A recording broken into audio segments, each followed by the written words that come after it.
first club? Your first club that you coach when you arrived? In the Philippines. Yeah. Okay, in the Philippines, my first club was actually in the province. Oh, okay. In Which province? yeah, Omuk Soccer Association. I was coaching there in the Omuk Soccer Association in the province in Lerche. In later. Oh, okay. What year was that? Yes, yes. What year was This that? was in. I arrived here in 2014. 14. Oh, okay. Yeah, that was in 2014. I arrived here, and yeah, I was coaching in Leyte with the Omok Soccer Association, and Yeah. after some times there, that's when I went to get already I got football management and coaching certificate in the US. Yeah. So, and I did a lot of seminars when I went back to Nigeria from the US before coming here. So from later now, as I arrived, the first thing was I need to get the AFC license. So that was my Yeah. first thing as I arrived here. Yeah. So immediately I applied for the AFC license, Yeah. and yeah, and then I went for the course in Dumagete. Oh, in Dumagete, yeah, Dumagete, yeah. Yeah, That's Dumagete. Yeah, one and of it my was nice. favorite cities. Yeah. Very nice. Very It was nice place. nice. Yeah, it's a nice place, and it was a good course. I met with many other coaches, which up till today we are friends, and we have Yeah. our own group that we chat all the time. So, which is a very good thing. And from there, I went back to the province, and I was still coaching, going from Omok, Tacloban, and back. And then one day I saw a phone call, and I didn't know who was calling me. And then I picked the phone, and then he said, "Hello, this is Coach Dennis Dorcas calling you from Manila." He was your class. He And I was your didn't. classmate. He was your No, he was classmate. not. I didn't even know. I didn't know. I didn't know him. Yeah. And then he said, "Oh yeah, we have a job for you in Manila." I said, Yeah. I said, "Wow, what type of job? How did you know me?" He said, "Yeah, I found you. I found your profile and everything on Facebook. Yeah. I've been following up with you, and I also talk about you with some friends." And then they said that, "Yeah, you're a good guy, and I want you to come to Manila." I said, "How do I come to Manila? I'm here with my family and everything." Yeah. He said, "Yeah, we have a club.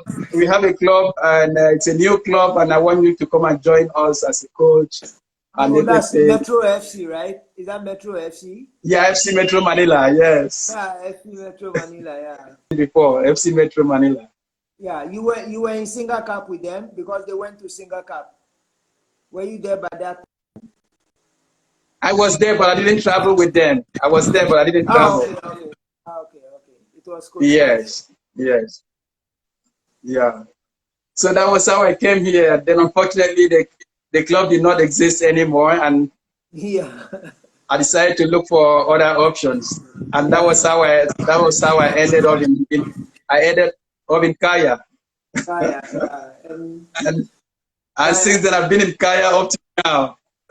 yeah. So Kaya has been one of the prominent clubs in the country, when it comes to the senior level and then the academy level. I think they are one of the prominent clubs in the country now.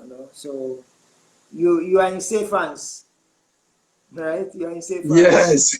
Yeah. Yeah, talking about Kaya FC as a club team, did you experience any school team, like working with a school in Philippines? Did you experience No, working with a that's school? the spirit. That's the experience that I've not had. I've not had any experience working with any school here. I think Okay. I've only been working with clubs. Okay, Yeah. but I'm sure The- you know the setup. You know the setup in the Philippines, right? You know the school setup and the club always a bit conflict of schedule and everything. So what's the difference? Even though you haven't experienced school team coaching, working in a school, what's the difference between a club and a school team? What are your experiences so far since you've been working in Kaya? Most of your players are also in a school team. So what experiences or challenges have you been facing when it comes to club and then the school setting? I think to me the challenges has been the conflict of schedules. Yeah, Conflict of conflict schedules. of schedules, maybe a player. Because and also I think the players the priority is really with the school rather than the club. Yeah, I think But that's the idea. yeah, but in in some cases they choose the club first before the school. In some cases, Yes, I've yes. experienced I think that. I've also seen a lot of that in Kaya. Like a lot of kids choosing Kaya first before the school, which I am because I'm working with Kaya for sure. To me, it's a good thing. It's a good sign that some some players also realize that development is really with the club.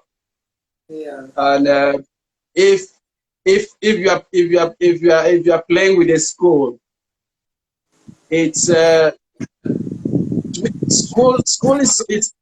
school is really contributing a lot to players' development here, yeah, yeah, and they have a lot of good facilities, yeah. and the competition in the school is very popular than the one in the clubs are playing. The clubs, yeah, But when you want to talk about players' development, I think it's that one really belongs to the club yeah, because it's in the club it's a long term development. But in the school, you can only be up to a certain age, and after that, just thank you for the good job.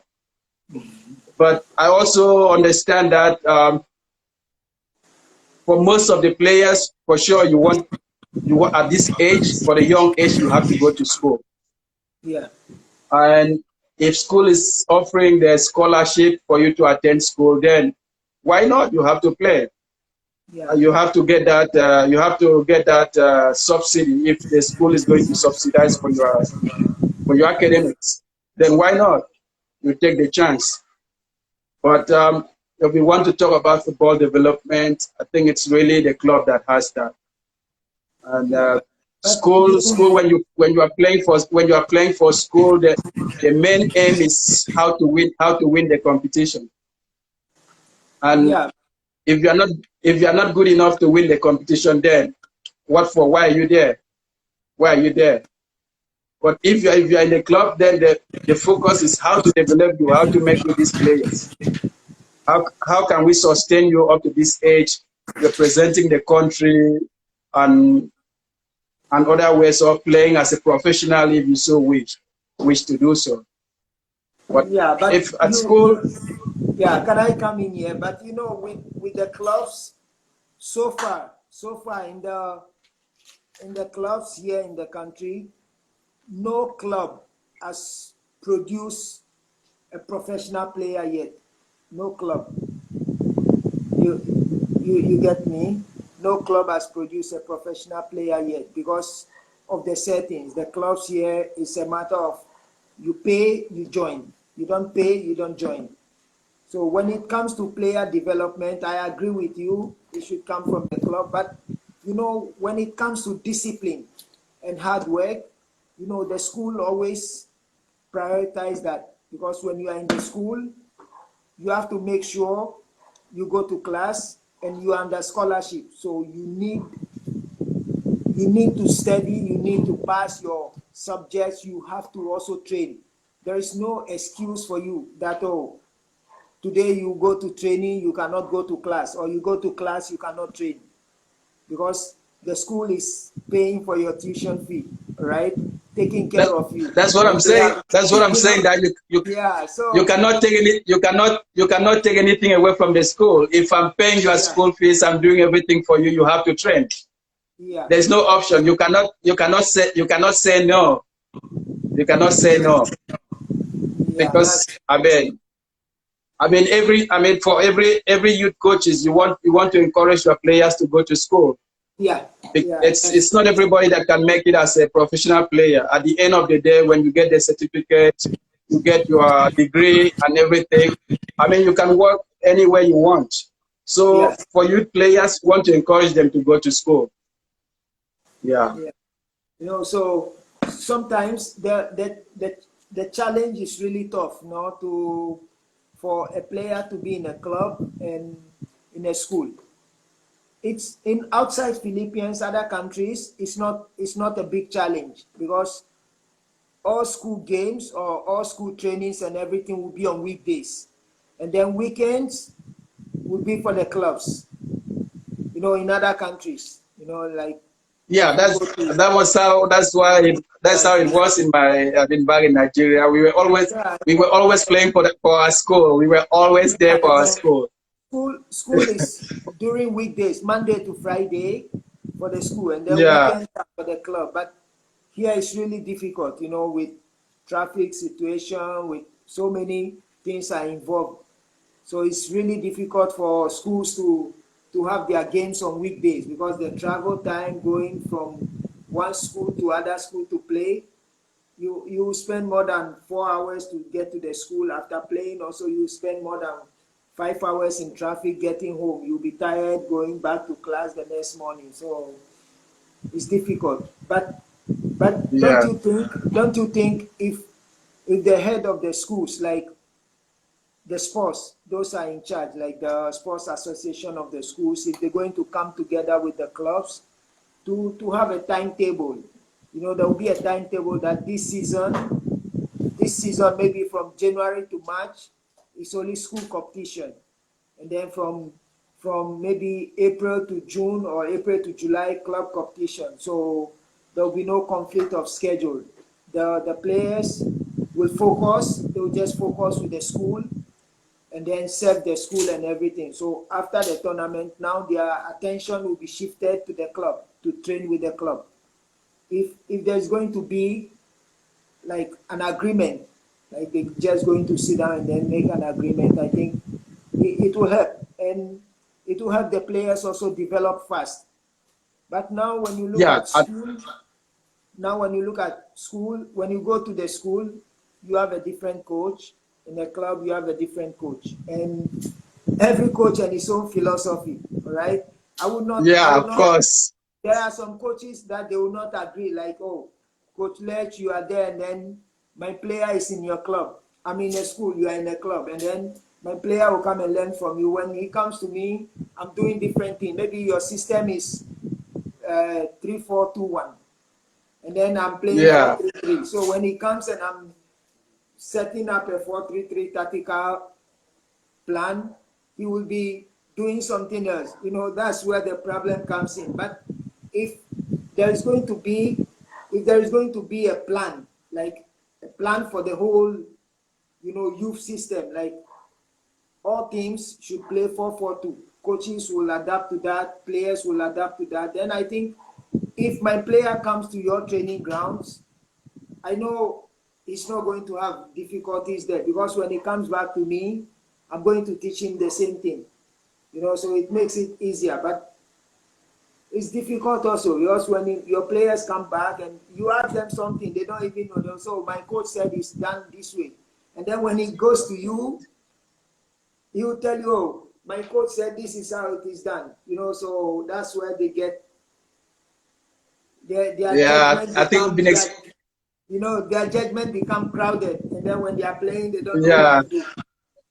So I think we've been experiencing that you say, okay, when we start the ball, we are starting from the back, and then your defender gets the ball and kick it away.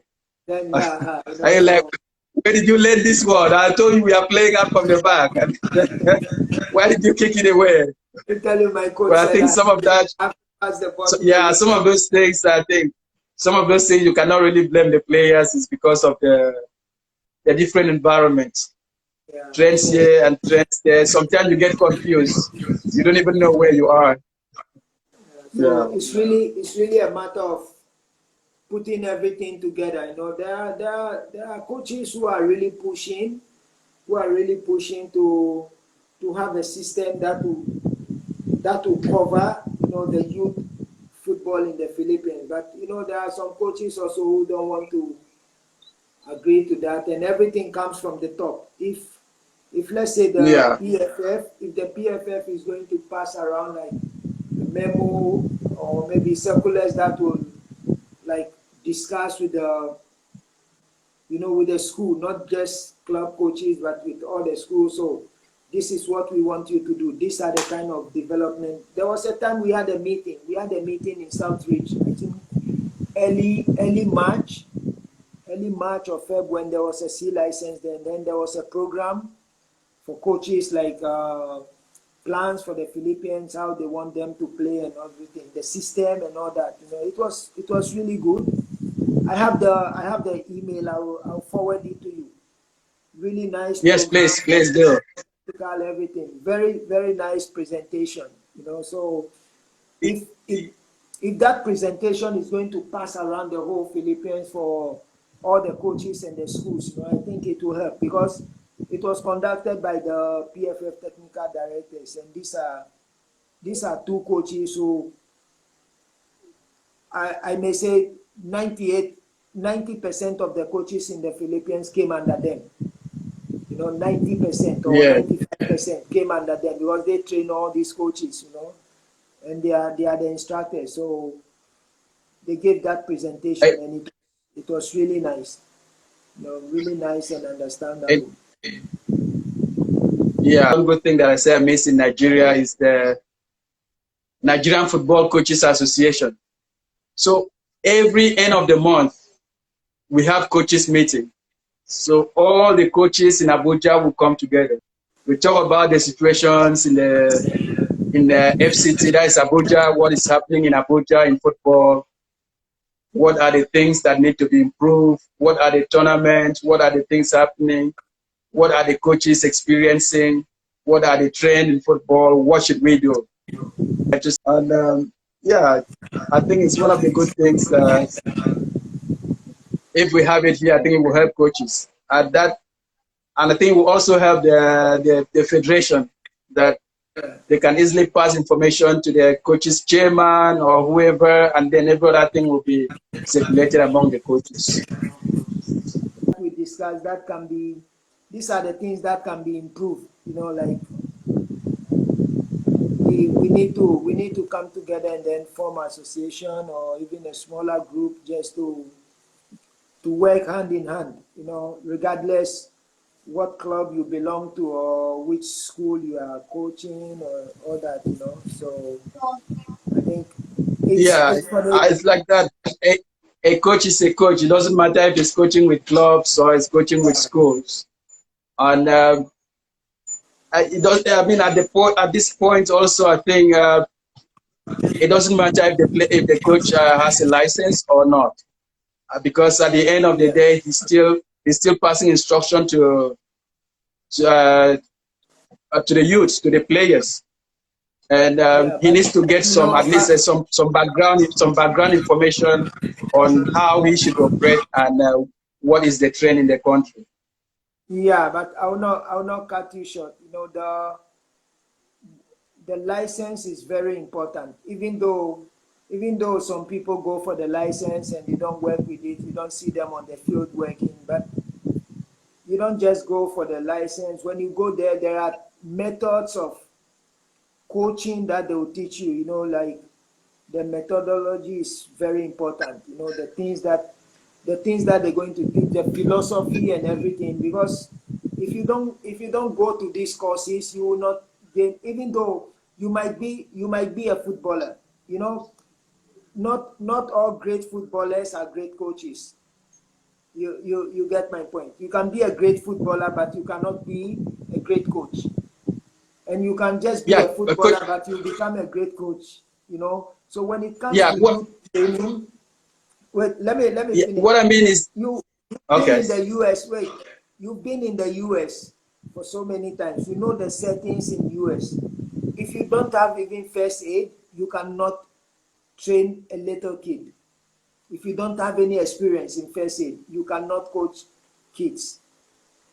You know, so if you Okay. have football knowledge, wait, you have football knowledge, it's good to work with kids, but there will be a time where you need more experience or you need to do something, some details that you will not be able to, find that right path to do it. That's why they have these licenses that you go and then you get mentored, you go through some principles of coaching, to apply. Yes.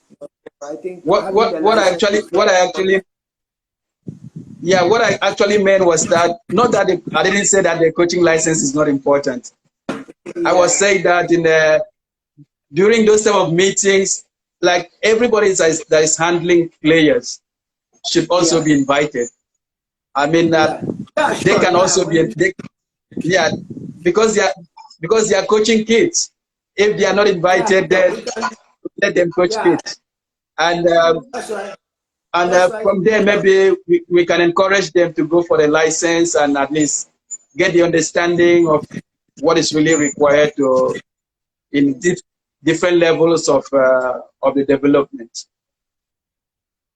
Yeah, yeah, it's true. So that's why when most of the time they do, or sometimes they do refresher courses, like just refresher courses for coaches, whether you have license or not, you can attend and then learn something or gain some experience there. So I think it's very important. Now, the next question or the next thing we're going to discuss is how do we get players to play more games? Because you know, if you look at the school league, maybe after 10 matches, no more, they are done. In club, also after 9 matches, finals, semi-finals, finals, and then no more. You don't get to play friendly games. You don't get to play, So how can we get players or clubs to play more games? The players need more games in a year. Like let's give example. We move a little higher. Let's look at the Premier League. They play 38 games for the league, and then they have Champions League, they have FA Cup, and then they have uh, Carabao Cup or something cup. They have. So at the end of the year, they have like what? They have like 55 or 60 games.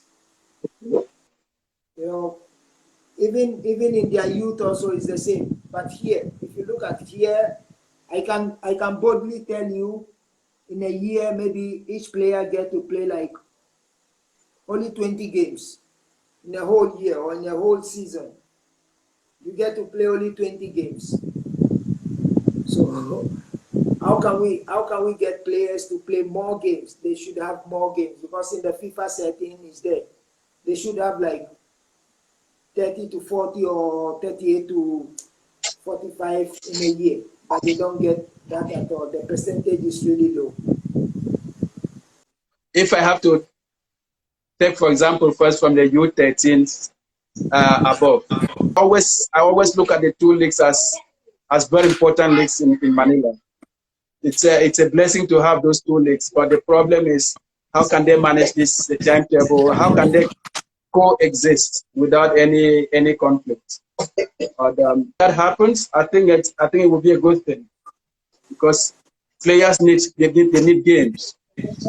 Training alone cannot develop players. They need games. They need to compete. They need to compete against other players. And having those two leagues going on, I think would be a good start. We'll talk a little about the Sevens League also. Right. So how did Real Amigos started? Oh, Yeah, Real all the Amigos. amigos started. And that's as the name, Real and Amigos. Yeah, It started in 2018. yeah, Okay. We were just a group of friends in Kaya that wanted to just go and play football and just have fun. I said at that time I didn't know about the Sevens League. I said, okay, I will look for a way so that yeah, we can play football. Then I started asking my friend and Coach Lee. Now he's back in South Africa. You know about yeah, any competition here in Manila that I can get some young players to play? He said, oh yeah, there is a league that is called Sevens League, and they were yeah, about to start the second season. He said, oh yeah, I've already registered my team there. My team is Bunbridge United. I have my team there. yeah, I said, okay, I'll talk to my friends. Let's see what's going to happen. And then I went and he said, I said, oh yeah, I found a league. I have a game we can play 7-a-side. And then they said, yeah, okay, let's play, but we cannot play as Kaya. I said, okay, let's find a name. And then I came up with two names. And then finally, two of us, we talk, and then they said, ah, coach, he even brought out a good name, Real Amigos. I said, yeah, of course, because we are friends and we are really real friends. So let's have it Real Amigos. Let's go and play. Let's join it. Let's make the name Real Amigos and let's go and play. And then that was how the whole thing came about. Some of the players that wanted to play were my players in Kaya U17. They wanted to join also when I registered. And then the season 2 of the Sevens Football League was hot. yeah, The rules the rules was not the way it is right now. So we registered to play and then we came for the first game. It was against Super Eagles. And then I have some of my players from U17 came. And then I look at the situation on ground. I said, no, you guys cannot play this game. This game is not for you guys. Nobody should get injured here. You have to go back. You cannot play in this league. And then, okay, so some of my Kaya U17 players I wanted to play, I sent them home. And it was one player that says, Coach, I can play. I can play. I'm not scared. And that was Jules. Jules told yeah, me I can play. I'm not scared. I will play this game. I said, okay. I don't want you to get injured. He said, I will play. I said, okay, play. The other players that came, I said, no, you guys cannot play this game. It's not for you guys. And that was the end. I told them, no, don't show up for the Sevens League anymore. Just concentrate. We concentrate to train in Kaya and play in the U17, which we won the league. So I had very good players. Mbata, now yeah, Jules, Kenneth now is out of the country, and my captain, still my captain now, Emmanuel. why and of then all um, people, and then you of all and then people, and my player you took from me, Dabo. Dabo was my player before he came to play with you. Remember, he was playing in my U19. He I was know, playing but in my, yeah. So but so in the sevens he was my yeah, player. when you get him in the sevens, you did not ask permission. So I said, no, Dabo, you come and play for my senior team because he was in my junior club. You did not ask permission. So that made me got in Bata in addition. And then I gave you two strong players. I gave you top defender, right? I gave you two strong players. So in the first season we played, and at that time we didn't have any jersey. We had to get some Yeah. dips from Anton, and finally Mbata got jersey from Makati, some old jerseys from Yeah. Makati FC, and I think with that jersey, I think they knew us as Makati FC, even though we were real amigos. Yeah. Because of the jersey, the logo was Makati FC. When they see us, they say, "Oh, Makati FC is playing." I said, "No, it was real amigos," which at least up till today, I'm still thankful that Mbata asked for a jersey and then they gave to us, which I know you were still a member of Makati, so thank you. So that was how everything started. Yeah, and now we are here. We are now here. We played the first season or the second season. Now we are in our fifth season in the Sevens Football League. I think we are really enjoying it.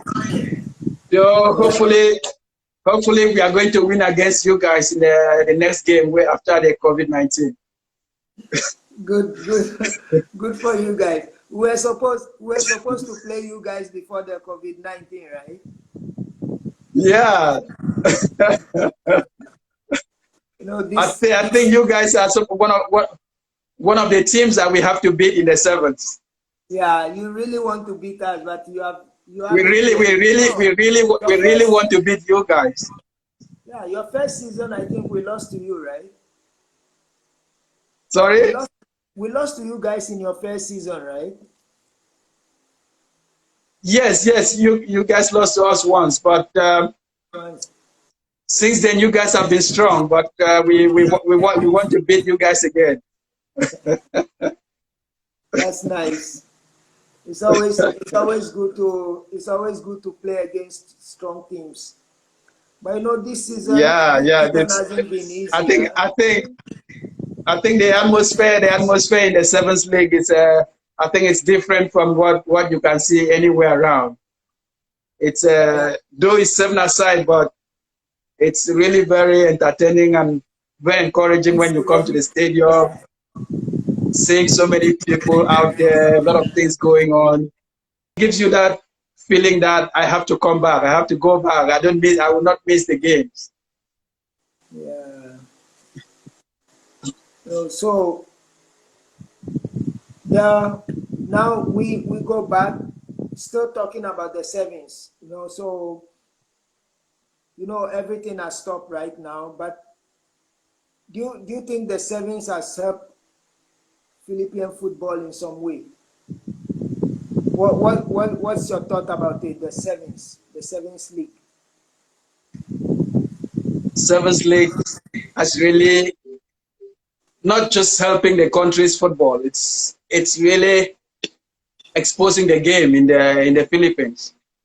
Yeah. Why? So yeah, Because of the media reach that they have in the sevens. yeah, Because of the players that are playing. Because of the players that are playing in the sevens. yeah, Also because of the hard work being done by the owner Anton Del Rosario. He's really doing a great job with the sevens. The league it did not just come up to this level for nothing. It's because of the hard work. yeah, And the hard work is what he's been doing behind the scene. I mean, for me, I want to say great job. He has done a great job. Okay? yeah, yeah, And to start from from this senior league and get to the Division 2 and get to the youth leagues and everything. It's amazing. It's something that should be encouraged. It's something that I mean, to me, it's when we talk about youth development, that's one of those things that is happening in the country that is really very good. When you go to the stadium every Sunday, I mean, you look at the number of players that comes out to play, yeah, from the little ones right to the very top, to the old, and even had the other one was the Alumni Cup, which was still part of the sevens. yeah, Everybody's involved. Everybody's involved, right from the little ones to the very top ones to the adults and the very older adults. Everybody's involved in the sevens.